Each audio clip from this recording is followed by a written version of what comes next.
Kosova ka disa specifika që janë të ndryshme nga republikat e tjera të Ballkanit Perëndimor, aq më tepër nga Shqipëria. Cilat janë ato? Në pikpamjen e pluralizmit të konkurimit elektoral dhe partijak, Kosova e ka një pluralitet më të cilësishëm. Janë 3 forca politike të cilat e kanë, le të themi, ekuivalencën e dominancës mbi entitetet e caktuara elektorale gati në mos të barabartë të përafërt. Është kjo arsye pse vetvendosja me Partinë Demokratike të Kosovës dhe Lidhjen Demokratike të Kosovës janë pashmangshmërisht 3 forcat kryesore të vendit. Dhe nga ana tjetër janë dhe 2, le të themi, forca të tjera më të vogla, siç është Aleanca për Ardhërinë e Kosovës dhe Nisma, por në të njëjtën kohë janë edhe partitë e spektrit, le të themi, minoritar. Këtu nuk e kam fjalën vetëm për lista sërbska, po e kam edhe për partitë turke dhe ashkalinë të tjerë.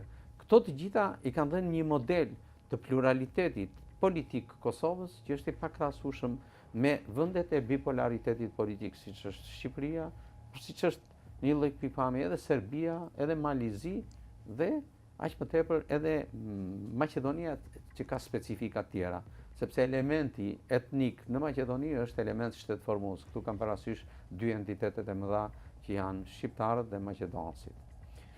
Në këto kushte, demokracia zgjedhore dhe demokracia e përfaqësimit në Kosovë paraqiten më të cilësishme për shkak të konkurrencës.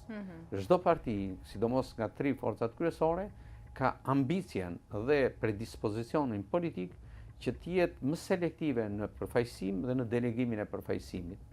Dhe prandaj themi ne që është më cilësishëm, janë më të cilësishme proceset zgjedhore që zhvillon Kosova. Por fatkeqësisht në 2 proceset e fundit dhe sidomos ato të ndodhur në fundin e kësaj jave, në fakt është brengosëse. Fakti që po kontestohet procesi i Mitrovicës, po shfaq disa simptoma të cilat ne i kemi kritikuar dhe kemi uruar të mos i mbartë si simptoma të tilla ose si sindrome të ndotjes së proceseve zgjedhore si kundër ka një traditë të shëmtuar Shqipëria. Dhe kjo është një kulturë e re që po futet në Kosovë, që për cilën duhet të reagojnë refuzueshëm të gjithë aktorët dhe kryesisht subjektet që merren me mishërimin e demokracisë zgjedhore në Kosovë. Të dielën në Kosovë u zhvillua ballotazhi për 18 komuna të vendit. Rezultati doli ai që pam, jo ndonjë surprizë, deri diku pritej Prishtina për shembull, nga ana tjetër rezultati vetvendosjes, sidomos për pjesën e Mitrovicës. Tani vendi ka shumë muaj në krizë politike, institucionale. Presidentja Vjosa Osmani mandatoi së fundmi Glauko Njufcën për të formuar qeverinë, po duket se nuk kemi gjë të re as në këtë drejtim pas dështimit fillimisht Albin Kurtit, që nuk siguroi numrin e votave. Çfarë do të ndodhë? A do të hyjmë në zgjedhje të reja në Kosovë? Ka alternativa të tjera? Sipas të gjitha gjasave, premisat më të mundshme janë që të shkojmë në një proces të parakohshëm të zgjedhjeve të përgjithshme. Por brenga është se ky proces, edhe nëse ndodh, nuk ndryshon skemën e rezultatit të ndarjes së mandateve që do të grumbullojnë 3 forcat kryesore. Pra mund të jenë diferencë që shkon nga 3 deri në 5 mandate, por kjo nuk i jep atributin e të qenit shumicë për të formsuar kabinetin qeverisës njërës prej partive.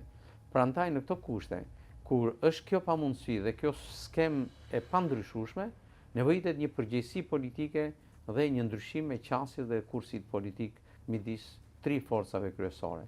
Pashmangshmërisht, për arsye të le të themi interesit publik, interesit shtetëror dhe të interesit partnerial të Kosovës me vendet e tjera, këto 3 subjekte kanë përgjegjësinë që të ndajnë në pikpamjen më principiale të mundshme raportin e mos mbajtjes në pengim të esurisë së mëtejshme të procedimit në Kosovë.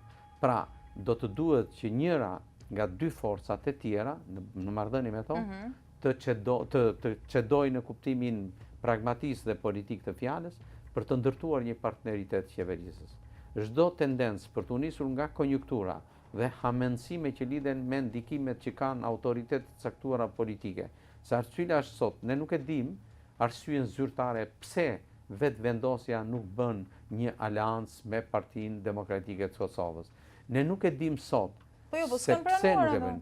Po pikërisht, po cila është arsye? Kanë një diferencë doktrinare, kanë diferencë programore, kanë projekte dhe programe të ndryshme partijake?